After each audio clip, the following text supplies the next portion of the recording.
multe ori am spus că e un om mult prea bun sau nu se mai găsește altul ca el. Și sincer așa e. Alina este o fire creativă, care se raportează cu gingășie la tot ceea ce face. Pot să zic că e un izvor de inspirație și energie ce nu seacă niciodată. Un suflet pereche în adevăratul sens al cuvântului. Portocaliu, portocaliu, portocaliu. Îi place cuvântul mai mult decât probabil culoare.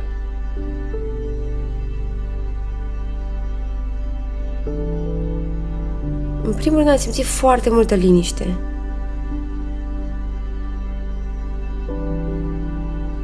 Am simțit că m-am renăscut și într-un fel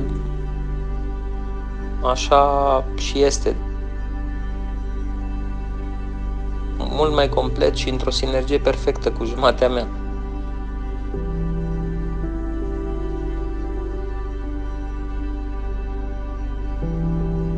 M-am simțit de parcă ne aflam într-un balon de săpun care cumva feiduia tot zgomotul din jur și toată forfota și nimic nu mai conta.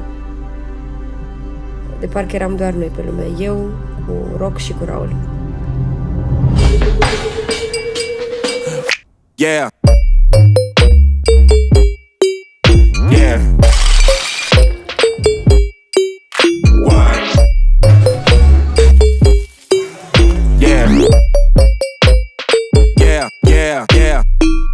Load it. Yeah. What? Yeah. Yeah. Yeah.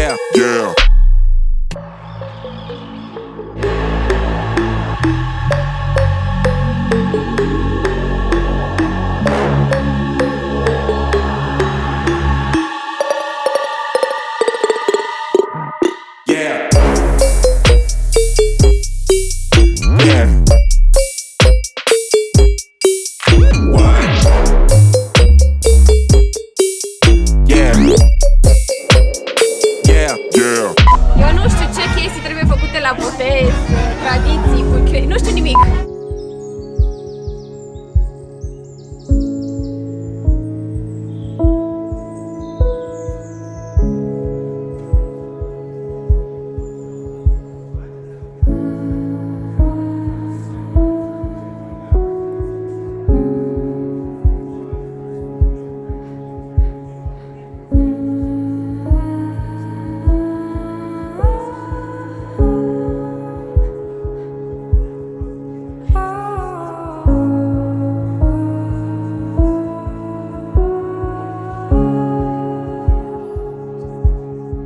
All the memories, all the words, all the stuff I never said.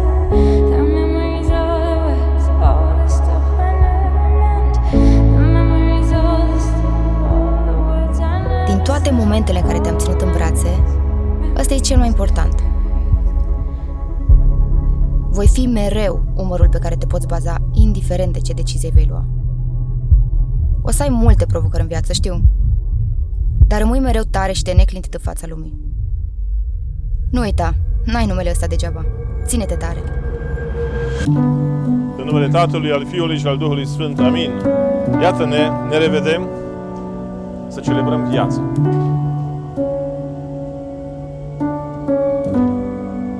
Cred într-unul Dumnezeu, Tatăl Atot-Ținătorul, Făcătorul cerului și al pământului, văzutelor tuturor și nevăzutelor, și într-unul Domn Iisus Hristos, Fiul lui Dumnezeu, unul născut, care din Tatăl s-a născut, mai înainte de toți vecii, lumină din lumină, Dumnezeu adevărat din Dumnezeu adevărat, născut iar nu făcut, cel de o ființă cu Tatăl, prin care toate s-au făcut, care pentru noi oamenii și pentru a noastră mântuire s-a coborât din ceruri și s-a întrupat de la Spiritul Sfânt și din Maria Fecioara și s-a răstignit pentru noi în zilele lui Ponțiu Pilat, a pătimit și s-a îngropat și a înviat a treia zi după Scripturi și s-a înălțat la ceruri și șade de-a dreapta Tatălui. Și iarăși va să vină cu mărire, să judece viii și morții, a cărei împărăție nu va avea sfârșit.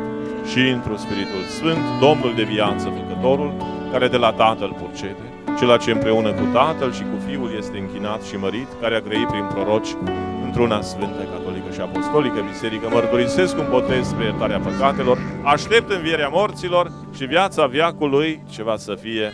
Amin.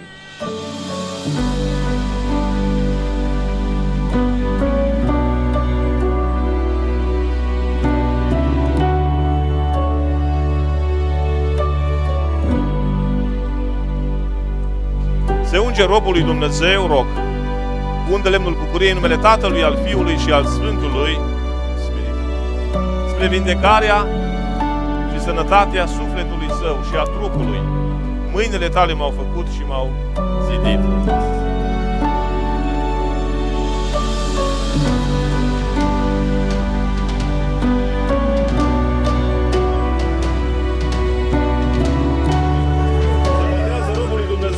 În numele Tatălui, al Fiului și al Sfântului. Amin.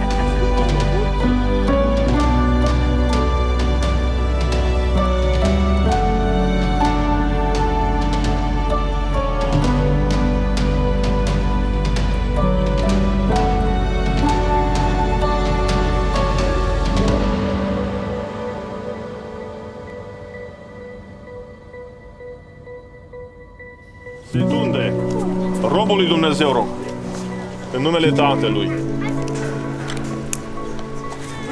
al Fiului și al Sfântului Duh. Amin. Cine le-a făcut pe toate?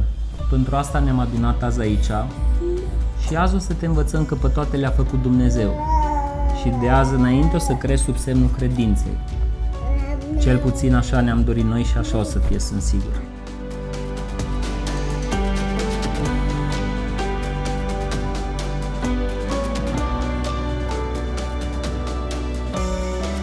Eu și să scriem din nou împreună, într-un angajament atât de solemn. Ne-am adunat aici și să aveți acest simțământ al inimii. Să-i spunem acestui minunat prunc: tu nu vei muri niciodată, pentru că ai fost încredințat unei vieți care nu are limită cronologică. Doar vei fi schimbat. Vei aștepta să crești mare, vei fi mare, vei aștepta să mergi la muncă, te vei sătura și de asta, vei aștepta să te relaxezi, te vei relaxa destul și apoi, mai mult decât pe o colină, vei fi chemat pentru Împărăția lui Dumnezeu. Asta este declarația creștină care îi se face astăzi. O zi minunată! O fetiță, o puștoaică de 2 ani mi-a zis că e stă până la miezul nopții, nu pleacă de aici. Bănuiesc că și voi, da? Știți vorba asta românească? Nu-s de acord, că viața e scurtă. Nu, viața e veșnică. Dar dacă credeți că e scurtă, azi puteți să o faceți lată. Atenție la o măsură, să nu vă rebotezați și voi, pacii, de la ora 11, să ratați curba. Bucurați-vă! De aceea ați fost chemat aici. De Hristos, de viață! Amin!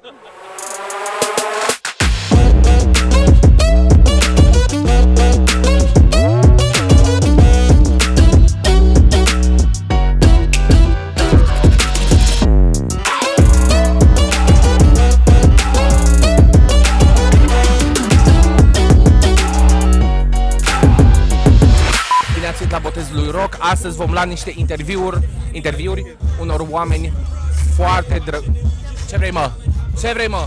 Mă scuzați, pauză publicitară.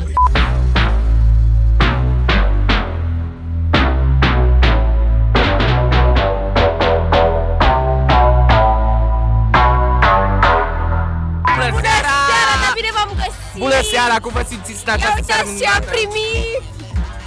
Cum se numește? Vă rog un nume. Nu i-am dat încă, dacă m-a ajutat. Mieruș? Merge Mieruș? Nu prea. Păi urs, beige. Are o culoare... Cappuccino. Lapte cu... De fapt, lapte, foarte mult lapte cu caju sau așa. Caju. Un fistic mai șterți. Caju.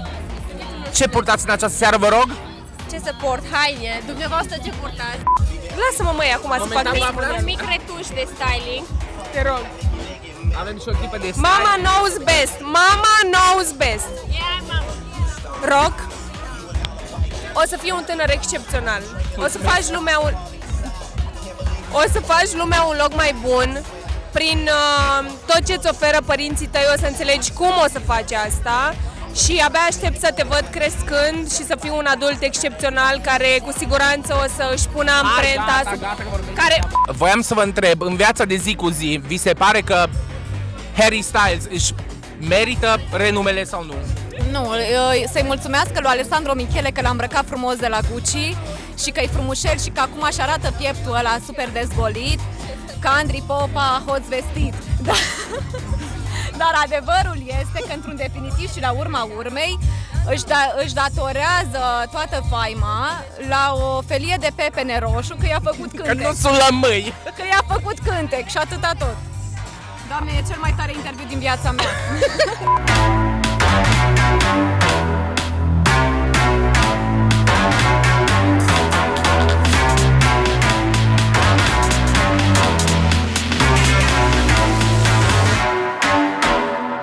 Domnule Naș, în legătură cu această zi, spuneți-vă rog cel mai prost sfat pe care ați putea să-l dați lui Roc. Cel mai prost.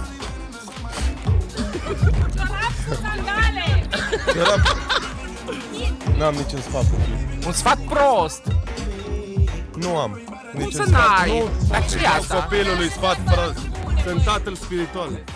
Păi nu știu să zici, nu-ți lua pantaloni albaștri cu tricou roșu, că arăți ca Steaua București. Steaua promovează. Nu l-ai prins bine că el e super microbist și e și stelist. Și ea și promovează. Este list? Azi promovează Steaua. Plecăm. Noi suntem cu Dinamo. Bună seara. Bună seara! Un sfat prost pe care l-ați dat lui Roc. Să asculte de mama și de tata. Și un sfat bun? Să își urmeze instinctul mereu.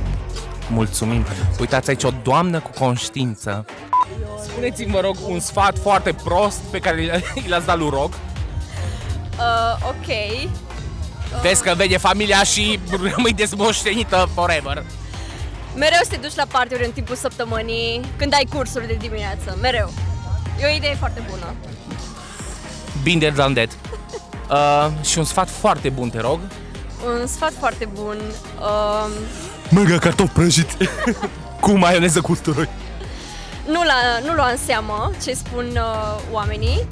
Cel puțin nu toate lucrurile. Încearcă să îți găsești tu Foarte deep, doamna. Încearcă să-ți găsești tu singur drumul tău, pentru că trebuie tu singur să te ajuți pe tine.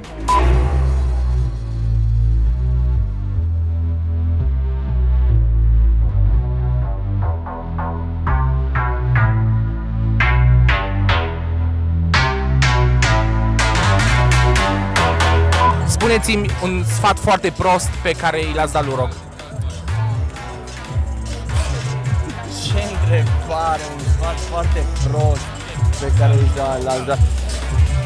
Să stea cât mai aproape de tine. Bă, nu știu, chiar to have fun, să aibă tatuaje, să distreze, să facă tot ce-și dorește el. Tot ce-și dorește el. Deci fă tatuaje și distrează-te, că Roc. Spuneți-mi, vă rog, un sfat foarte prost pe care l-ați dat lui Roc. Să nu te iei după unchiul tău niciodată. Și un sfat foarte bun. Tot timpul să te iei după unchiul tău. Mood. Să se împrietenească să aibă prieteni buni care îi dau sfaturi rele. Și un sfat bun? Nu te strică anturajul, oricum ar fi. Da, și sfat bun e să nu te împrietenești cu ei. Asta era un fel de Flaviu.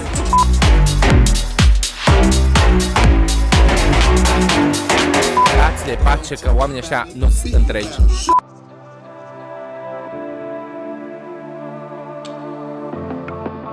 Familia este prezentul, de fapt. E ceva foarte simplu și de la sine înțeles. E ceea ce vedeți. E locul unde totul e bine și unde revii la finalul zilei și totul are sens. E ca un cuib sigur și sincer, ca un pat mare în care te cuibărești, respiri și simți că orice s-ar întâmpla, tot ce contează e aici, chiar lângă tine. E sentimentul ăla de a fi prezent aici și acum, cei pe care îi iubești. Și e bine. E pur și simplu bine.